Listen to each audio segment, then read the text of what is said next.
Thank you very much for joining with us. President Trump's speech today was the latest in a series of reckless decisions that move our country closer to armed conflict. By reimposing nuclear sanctions on Iran and withdrawing from the Joint Comprehensive Plan of Action, otherwise known as the Iran Nuclear Agreement, President Trump has put our nation on a dangerous path. We should understand that the JCPOA is not just an agreement between the United States and Iran, but one negotiated alongside other members of the international community, including the United Kingdom, France, and Germany, along with China and Russia. The United Nations Security Council also endorsed it. Trump's decision isolates the United States from our most important European allies, who all continue to support the agreement and have consistently said that it is in their own national security interests to see it upheld. With today's announcement, President Trump has also ignored the public statements of his own national security officials, like Joint Chiefs Chairman Dunford and Defense Secretary Mattis, both of whom have repeatedly said that staying in the agreement is in the national security interests of the United States. This agreement is supported by an overwhelming consensus of national security experts around the world. And I would note that includes Israel. Last month, 26 former top-ranking Israeli military and security officials signed a letter urging the United States to maintain the agreement, stating unequivocally that the deal is working and that a U.S. decision to pull out would undermine not just U.S. security, but Israel's security as well. These Israeli security leaders wrote, and I quote, "The consensus among military and intelligence agencies around the world, including Israel's own defense community, is that the pact is working.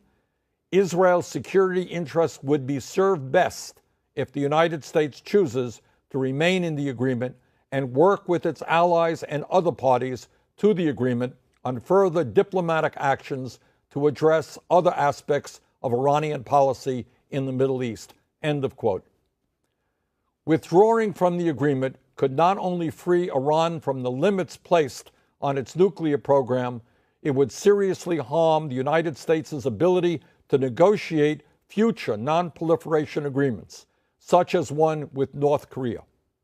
Why would any country in the world sign such an agreement with the United States and make the necessary concessions if they thought that a reckless president might simply discard that agreement a few years later?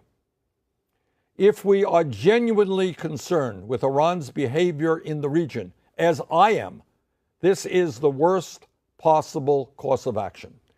It will make addressing all of these other problems much more difficult.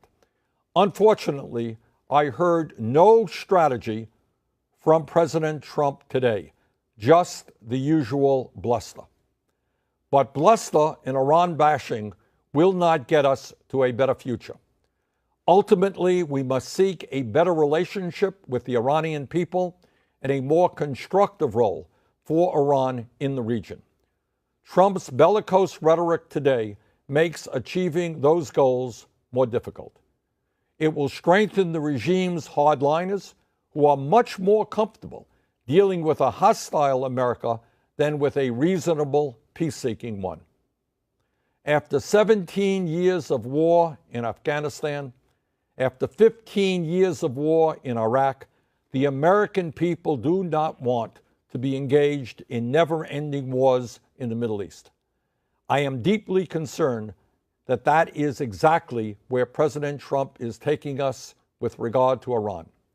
And for anyone who tries to dismiss those concerns, I would remind you that his newly installed National Security Advisor, John Bolton, wrote an article a few years ago entitled, and I quote, "To stop Iran's bomb, bomb Iran," end of quote. Now, Donald Trump seems to be creating his own excuse for doing exactly that.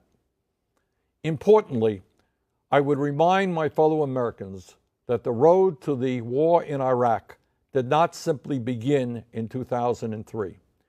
It was laid down brick by brick over a number of years with policy decisions that might have seemed relatively small at the time, but that ultimately led us to the worst foreign policy blunder in the modern history of our country. The Iraq War has had enormous unintended consequences that we are still dealing with today and will be dealing with for many years to come. Indeed, one of those unintended consequences was the empowering of Iran in Iraq and throughout the Middle East. It is folly to imagine that, having unleashed these problems through the misuse of military force, that we can solve them in the same way. Real American leadership and real American power is not shown by our ability to blow things up, but by our ability to bring parties together, to forge international consensus around shared problems, and then to mobilize that consensus to address those problems. That is what this agreement did. Unfortunately, today, President Trump put us on a very different, more dangerous path. Thank you very much.